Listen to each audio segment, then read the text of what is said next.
Jesus saw the crowds, he went up on a mountainside and sat down. His disciples came to him, and he began to teach them. He said, "Blessed are the poor in spirit, for theirs is the kingdom of heaven. Blessed are those who mourn, for they will be comforted. Blessed are the meek, for they will inherit the earth.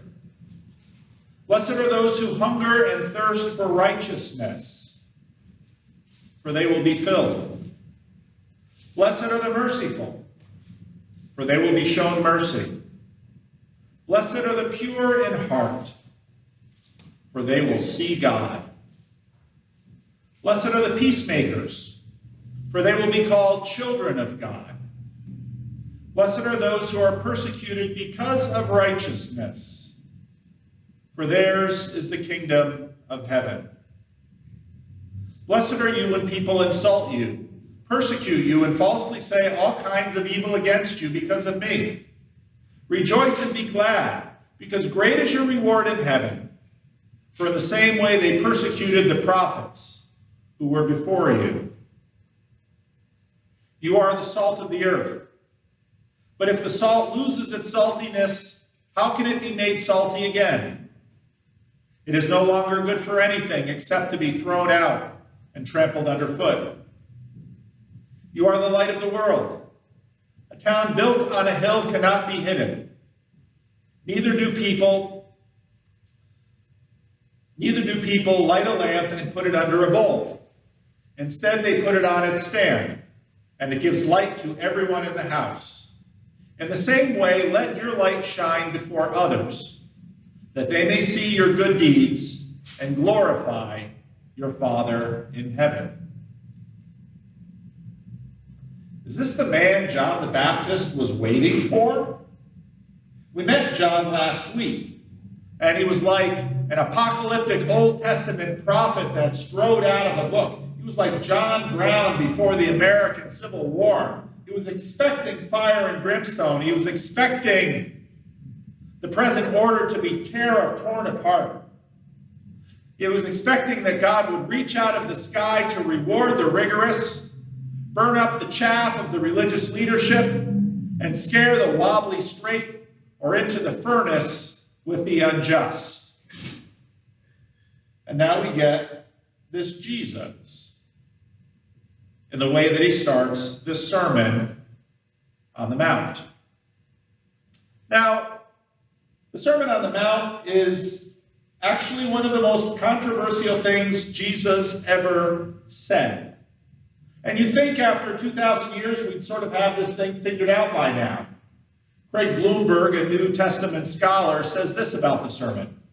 Perhaps no other religious discourse in the history of humanity has attracted the attention which has been devoted to the Sermon on the Mount.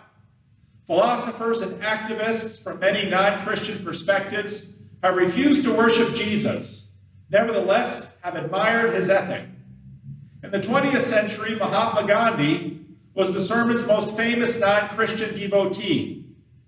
The literature on the sermon is vast.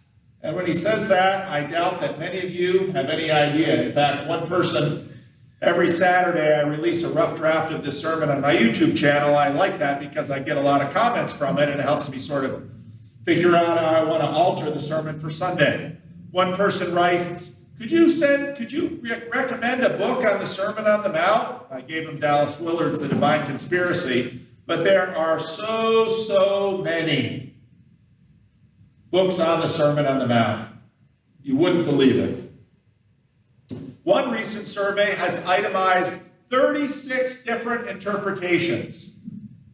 Only 8 of the most significant and influential interpretations does he list.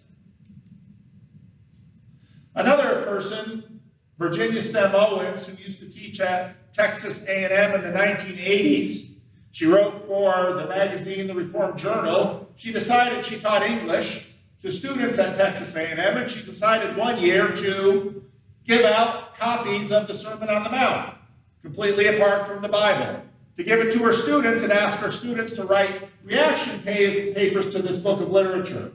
That you might imagine Texas in the 1980s, all the students would recognize probably the most famous sermon in all of human history, but in fact, most of them did not. And the response she got from the students, reading the Sermon on the Mount just sort of plain, was rather surprising.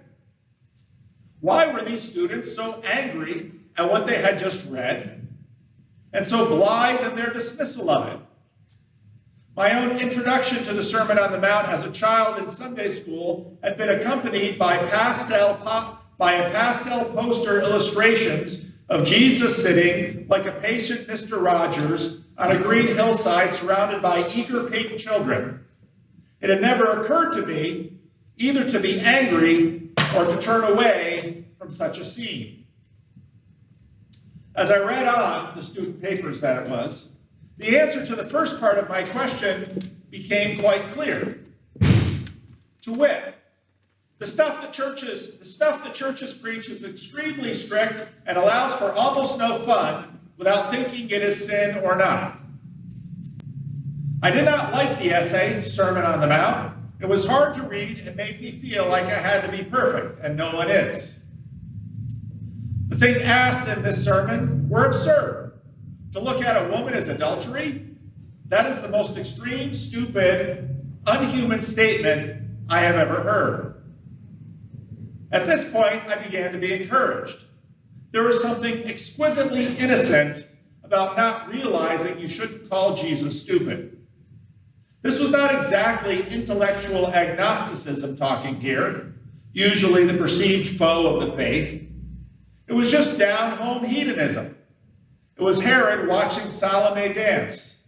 It was the disciples asking, who then can be saved, when Jesus deflated their dreams of wealth with the needle's eye. This was the real thing, a pristine response to the gospel, unfiltered through a 2,000-year cultural haze. One of the people that I've been spending a lot of time talking with over the last 4 years is a cognitive scientist from the University of Toronto named John Vervaeke. John Vervaeke is not a Christian. He was raised in a fundamentalist Christian group, which left such a distaste in his mouth, he has struggled with it his whole life. He's been in and out of different churches. He studied Tai Chi. He studied Buddhism. He studied all sorts of world religions, and now he's addressing what he calls the meaning crisis to help people who are post-religious and basically struggling with nihilism. And he's doing a new series on YouTube that he and I talk about. He, myself, and Jonathan Peugeot, a third in our little trio, we're going to have a conference down in May in the Cross Point Church in Chino, California. But he's releasing a new video series called After Socrates. And he used a word called aporia that scholars of Socrates for many years have noted with the Socratic method. If you studied Socrates at college, you know something about the man. He was a gadfly, and he annoyed people in ancient Athens because he would sit down with people and he would ask them questions.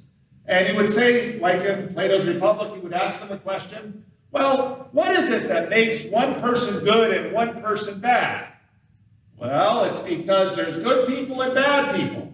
Oh, okay. Are they born that way or are they raised that way? And people would give answers to his questions, and then he would say, okay, and then he would ask them another question, and the people he would talk to would begin to realize, this guy is really annoying. Not because he's asking stupid questions, but because if you ask someone, do you know the difference between right and wrong? Oh, yeah, sure, I've known that since I was 5. Well, tell me the difference. And then people pause, and they begin to realize, I don't know how to explain the difference between right and wrong. Well, why don't you know how to explain the difference between right and wrong? You told me you knew the difference. Well, I kind of know the difference, but if we have to give a definition, and on and on and on and on. And for this behavior, Socrates was in fact killed by the city of Athens, who found him so totally annoying. But of course, one of his greatest students, Plato, wrote about Socrates, and Socrates, for that reason, is famous throughout the world. But this method that Socrates used was called aporia.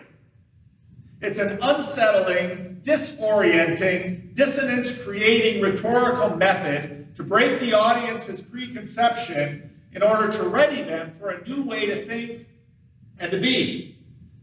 And so Plato or Socrates would walk into a situation and people would say, I know what love is, I know what justice is, I know what good is. And through a series of questions, he would begin to show them that they really had a very shallow idea about love, a very shallow idea about justice, a very shallow idea about good, bad, right, and wrong, and all of the things that meant so much to them. They're just sort of living on the surface. And Plato wanted to make the point that this surface living is the cause of a lot of our problems, and people, in fact, should think long and hard about their lives and about what they do.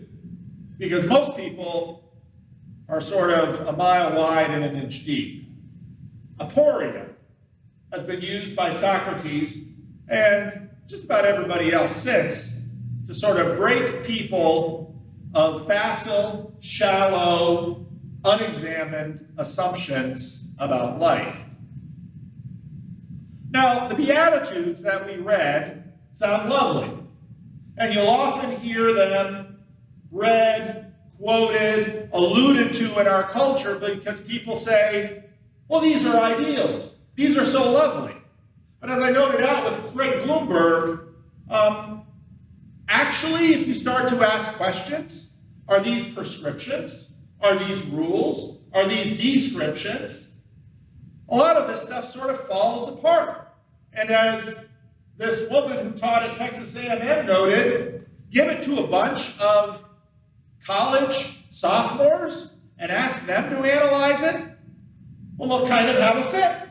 Because Jesus says a whole bunch of things that, whereas if everybody's sort of accustomed to hearing something and they say, that's nice, sort of like crossing your heart when you pledge allegiance to the flag or standing up at the ballpark when the national anthem, it's just sort of a reaction that's been bred into you from your youth. Christians read them for their shocking beauty, but the haze of 2 millennia has obscured the shocking strangeness of this text. Anyone familiar with the genre would feel the aporia that Jesus is producing in his audience. You don't, because you're both used to this, and you're probably not quite as fluent in the Old Testament as Jesus' audience was. As Pete noted, Psalm 1 is a beatitude. So is Psalm 32. So is Psalm 33. So is Psalm 40. So is Psalm 41. Find one in Psalm 65, Psalm 94, Psalm 122, Psalm 128. You'll find them in the book of Proverbs. It's a very common form of discourse. Beatitudes are quite commonly found in Psalms and Proverbs, and they're very easy. You can take a lot of life. Blessed are those who eat well and exercise regularly, for they will have good health. Blessed are those who save their money and don't spend money frivolously, for they will become wealthy. Blessed are you if you are kind and good to your neighbor, because then in the day of trouble, your neighbor will help you. These are Beatitudes. They're very normal, they're very regular, and they are a way of expressing good deeds beget good outcomes. It's pretty much what we imagine the term religion to talk about, either divine or natural reward. Some of you know that some Roman Catholic Bibles have extra books. And if you read those extra books, most of those extra books were written after Malachi and before the New Testament period, and most of them are Jewish wisdom literature. And they're full of Beatitudes. Blessed is the man who does not blunder with his lips and need not suffer grief from sin. It's like, blessed is the person who's careful with their speech, for they won't needlessly offend their neighbors. Blessed is he whose heart does not condemn him, who has not given up hope. Blessed is the man who meditates on wisdom and who reasons intelligently. Blessed is the rich man who is found blameless. Morality and wealth at the same time. It's the best of both worlds, isn't it? Blessed is the soul of the man who fears the Lord, to whom he looks and who is his support. Blessed is he who concerns himself with these things, and he who lays them to heart will become wise. These are guides for living, often concerning wealth and generosity.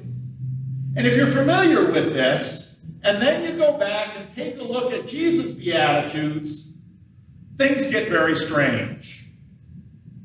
This is not the expectations of piety. This is not your expectations of the world. Blessed are the poor in spirit. Well, what does that mean? Well, we want to think about being rich in spirit. Poor in spirit nearly means depressed. They can barely get out of bed in the morning. Life has been brutal to them and crushed them down. Blessed are the depressed, for they will thrive. You say, no, Pastor. Blessed are the happy, for they will thrive. Blessed are the depressed. What do the depressed get? A bottle of wine and a subscription to Netflix. There it is. Blessed are the poor in spirit, for theirs is the kingdom of heaven. Really? Blessed are those who mourn, for they will be comforted. I don't like to mourn. Do you like to mourn? It's almost the opposite of comfort. Blessed are the meek, for they will inherit the earth. You know meek people. They're the ones who never ask for a raise. They're the ones that the world steps on, and they don't even say, ouch, lest they offend the one who's stepping on them. Blessed are the meek, for they will inherit the earth. Steve Martin said it best in his movie, Leap of Faith. All the meek get is the short end of the stick. None of this makes any sense. The college students weren't lying. Neither are these completely out of line with the story of Israel, however. Because again and again and again in the Old Testament, it says things like, the Lord has concern for widows and orphans. The Lord cares for the oppressed. The Lord will lift up the downtrodden. If you've ever seen the Song of Mary in the Gospel of Luke, you'll recognize the song of Hannah in the book of Samuel. So in other words, by nature, you would look at this and say, Jesus, this can't be right. But Jesus is saying, God's kingdom is coming in. And the poor in spirit can have hope. And those who mourn will receive comfort. And the meek, those who don't even stand up for themselves, they're going to get a windfall they can't possibly imagine. This is what's called, in fancy theological terms, inaugurated eschatology. The end has come near. The kingdom of God has come near. Jesus is announcing a new beginning, a new thing. Something new is starting. It is hope to the crushed and wobbly in Israel. Israel's hope has come near, Jesus is announcing. He's not saying piety won't be rewarded. In fact, he's saying piety will be rewarded. Blessed are those who hunger and thirst for righteousness, for they will be filled. Blessed are the merciful, for they will be shown mercy. Go ahead and watch a political battle and step in and express mercy for the other side. See how the two sides react to that. Oh, no, both-andism here. Oh, no, we won't tolerate you having any kind of mercy for the enemy of the other side. That's the way the world works. Blessed are the pure in heart, for they will see God. You know what we call the pure in heart? Naive. It isn't out of line with God's promises to Israel, but it is out of line with Israel's experience of her piety. Because whenever you see someone practice this, they become a loser. Oh, I don't want to be by them. They're losers. They're a doormat. They don't stick up for themselves. The world walks all over them. Israel's devotion to God has gotten her vassal status and diaspora in a pagan empire. This is the hope that the little person who hopes in God will not be forgotten. Blessed are the peacemakers, for they will be called children of God. Just look at two people who want to fight. Go ahead, get in the middle of them, see what happens. It's a great old Buster Keaton movie, a silent picture, where there's this husband and wife, they're outside their door, they're fighting, and he smacks the woman. Buster Keaton gets up, smacks the man. The woman gets up, smacks Buster Keaton. We all know this. When people want to fight, they want to fight. And then if the peacemaker steps in, they both attack the peacemaker. They will be called children of God. Blessed are those who are persecuted because of righteousness, for theirs is the kingdom of heaven. Nobody lines up to be persecuted. Blessed are you when people insult you, persecute you, and falsely say all kinds of evil against you because of me. Rejoice and be glad, because great is your reward in heaven. For in the same way they persecuted the prophets who were before you. What looks to the world like a losing hand in God's eschatological intervention will prove to be the greatest possible hope. Now, before I talked about nature religion and escape religion, this certainly isn't nature religion, where natural outcomes of your choices prove to be clearly rewarded in this world. It seems like escape religion, because the payoff will come after the breaking of this world order. You are the salt of the earth. But if your salt loses its saltiness, how can it be made salty again? Jesus first sounds like he's talking about escape religion, and now he breaks the frame, and it almost sounds like nature religion, because Jesus says, even though you're the losers, and the little, and the downtrodden, and the despised, you are the salt of the earth. It can't get along without you. And if you lose your distinctiveness, you're worth nothing. Why do you lose your distinctiveness? Well, you know how you lose your distinctiveness? You just go along with the crowd. Why do you go along with the crowd? Because if you don't, you get persecuted. You're like Buster Keaton, who got smacked by the wife after he tries to defend her. You're like the meek. Jesus says, all of these crazy, countercultural, counterproductive things that I'm calling you to be, if you finally give that up and just go along with the rest of the crowd, well, if salt loses its saltiness, how can it be made salty again? It is no longer good for anything except to be thrown out and trampled underfoot. You are the light of the world. Yes, you. A town built on a hill cannot be hidden. Neither do people light a lamp and put it under a bowl. Instead, they put it on a stand, and it gives light to everyone in the house. In the same way, let your light shine before others, that they may see your good deeds and glorify your Father in heaven. Salt is distinct. You taste it. Light and darkness cannot be missed. And Jesus is saying to his disciples, you will be the light of the world, first part of the Gospel of John, and they will hate the light. I once told a friend this, and he said, who would want to be a Christian? This sounds nuts. It sounds absolutely crazy. You're going to turn the other cheek. You're going to bless people who curse you. You're going to try and make peace with both sides. What they really want is to tear each other up. Yeah. Well, how would this work? I don't know. Have you ever heard of Jesus? Everybody knows Jesus. See? There it is.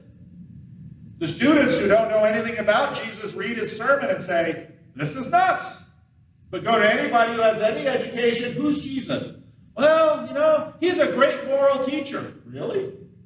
Have you read any of his stuff? No, but I've just heard he's a great moral teacher. He's about kindness and love and those things. Oh, you think kindness and love are good? How about kindness and love for those people over there? No, not for those people. Oh, okay. I understand. Aporia is breaking. Jesus starts his sermon with these Beatitudes, and everyone is expecting to hear, "Blessed are those who eat much fiber, for they will have good health. Blessed are those who have gym memberships and work out all the time and do exactly what the doctor says, for they will live long." Jesus says, "Blessed are the depressed, for they're going to get it all." What? Blessed are the meek, for everything good is going to come to them. No, you only get what you get if you fight for it in this world. Jesus is saying, the world is upside down, and I'm announcing it right side up. But it's upside down because you want it upside down, and that's why you're going to kill me. And they will. John the Baptist is promising shock and awe. Is this it? It's strange. It's not what John is looking for. Jesus comes with what begins as a subtle hope that both makes university students mock and skeptics walk away. Could this man who raises no army, nor assassinates any pagan warlord, really bring the transformation of history and heaven's invasion? The aporia that Jesus sets up in the Sermon on the Mount becomes flesh in his crucifixion. Remember his disciples? Jesus says, "We're going down to Jerusalem." And his disciples say, "That's a bad idea, Jesus. If you go to Jerusalem, they're going to kill you." And Jesus says, "Sit down a minute. We're going to go to Jerusalem. They're going to arrest me, just like you think. They're going to execute me, just like you think. And then I'm going to rise from the dead." They didn't remember any of the rise from the dead stuff because that just went right over their head. And they thought, Jesus, this is a bad plan. This is the worst way to change the world. We need to stay in Galilee, get more and more popular, and because we don't have democracy here, let's just start overthrowing cities, and, well, that's the way every revolution works.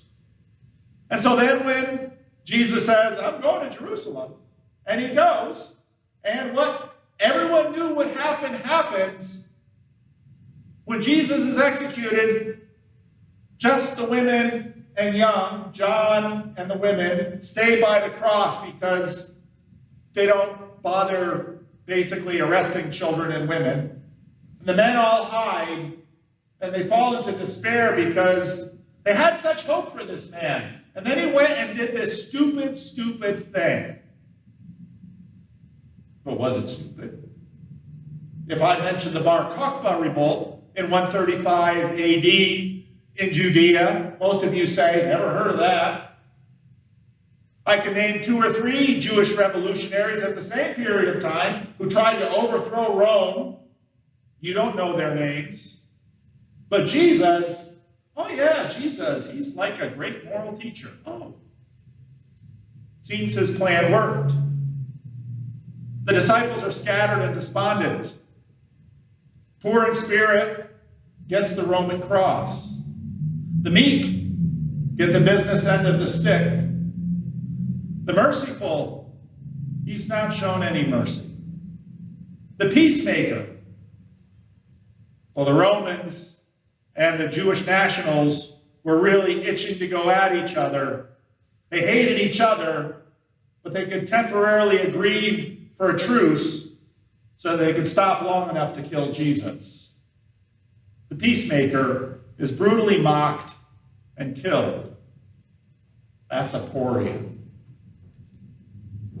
Nature and escape religion come together in resurrection and ascension. The poor in spirit receives the kingdom. The meek, Jesus, meek, yes indeed. He inherits the earth. The merciful, he receives mercy from God the Father himself in the form of his resurrection. The peacemaker is recognized even by a Roman centurion as the Son of God. The Beatitudes continue to be the entryway into disrupting the status quo of a world that knows how to brutally enforce its iron laws.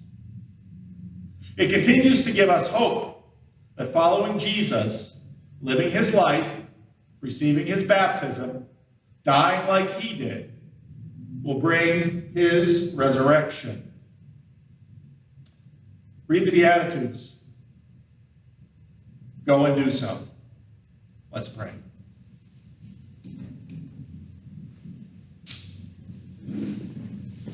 Lord, it's a strange thing we can't get our mind around, so you break all of our normal ways of thinking. And you ask us into this very challenging thing of following you. Help us, Lord, to learn and grow in it. Help us, Lord, to be transformed by it. Help us, Lord, to walk as you walked. Hear our prayer. In the name of Jesus, amen.